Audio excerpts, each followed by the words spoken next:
Welcome back दोस्तों, आपका स्वागत है चमत्कारी टोटके में। क्या आप जानते हैं, हम सभी को अपने भविष्य की चिंता होती है और इसके लिए हम सभी बचत भी करते हैं, लेकिन इन दोनों की एक सीमा होनी चाहिए। जी हाँ दोस्तों, आज हम आपको बताएंगे यही जानकारी, लेकिन उससे पहले देखते हैं एक कहानी। एक नगर का सेठ अपार धन संपदा का स्वामी था। एक दिन उसे अपनी संपत्ति के मूल्य निर्धारण की इच्छा हुई, तो उसने तुरंत लेखा अधिकारी को बुलाया और आदेश दिया कि मेरी संपूर्ण संपत्ति का मूल्य बताइए, पता तो चले कि मेरे पास कुल कितनी संपदा है। एक सप्ताह के बाद लेखाधिकारी ब्यौरा लेकर सेठ की सेवा में पहुंचा। सेठ ने पूछा कि बताओ कितनी संपदा है। तब लेखाधिकारी ने कहा, सेठ जी मोटे तौर पर कहूँ तो आपकी 7 पीढ़ी बिना कुछ किए धरे आनंद से भोग सकती हैं, इतनी संपदा है आपके पास। लेखाधिकारी के जाने के बाद सेठ जी चिंता में डूब गए। तो क्या मेरी 8वीं पीढ़ी भूखों मरेगी? वो रात दिन चिंता में लगने रहे, तनावग्रस्त रहते। भूख मर चुकी थी। कुछ ही दिनों में कृशकाय हो गए। सेठानी द्वारा बार बार तनाव का कारण पूछने पर वो जवाब ना देते। सेठानी ने जब उनकी हालत देखी तो वो मन ही मन बहुत ही दुखी हुई। उसने मन स्थिरता और शांति के लिए साधु संत के पास सत्संग में जाने के लिए उन्हें प्रेरित किया। सेठ को भी ये विचार पसंद आया। सेठ ने सोचा, चलो अच्छा है, संत अवश्य कोई विद्या जानते होंगे जिससे मेरे दुख दूर हो जाएंगे। सेठ सीधा संत समागम पहुंचे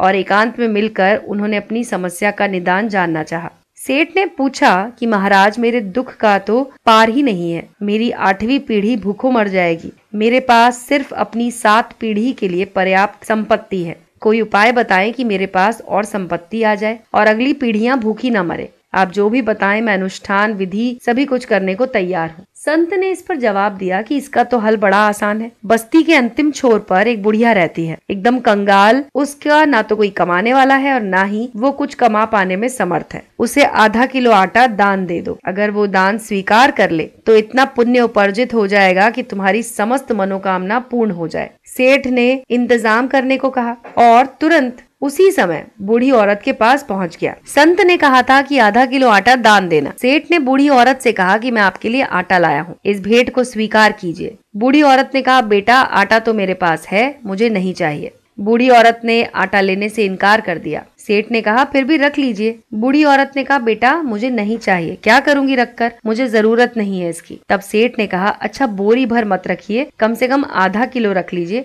बूढ़ी औरत ने कहा, बेटा आज तो मेरे खाने का इंतजाम हो चुका है। तब सेठ ने उसे कहा, तो फिर इसे कल के लिए रख लीजिए। बूढ़ी औरत ने जवाब दिया, कल की चिंता मैं आज क्यों करूं? जैसे आज का प्रबंध हो गया वैसे कल का भी हो जाएगा। बूढ़ी औरत की बातें सुनकर सेठ की आंखें खुल गईं। उसने सोचा कि एक बूढ़ी औरत को कल की चिंता नहीं और मैं 8वीं पीढ़ी के बारे में सोच रहा हूँ। मेरी चिंता का कारण अभाव नहीं, तृष्णा है। तो दोस्तों, ये कहानी आपको बताती है कि किस तरह से आप अपने जीवन के बारे में तो सोचिए, लेकिन इतना भी मत सोचिए कि जीना ही छोड़ दीजिए। हमें भविष्य के बारे में हमेशा सोचना चाहिए और थोड़ा बहुत जितना हो सके बचाना भी चाहिए, लेकिन इसकी एक सीमा है। पर्याप्त मात्रा धन संपदा होने के बाद भी कल के विषय में सोचकर चिंतित रहना भविष्य सुरक्षित करने की योजना नहीं बल्कि मूर्खता है। ये भी एक तरह का लालच है दोस्तों, और ये गलत है। तो अगर आपको हमारी कहानी पसंद आई हो तो हमारे इस वीडियो को लाइक कीजिए और अपने दोस्तों के साथ शेयर कीजिए। जी हाँ दोस्तों, जुड़े रहिए चमत्कारी टोटके के साथ।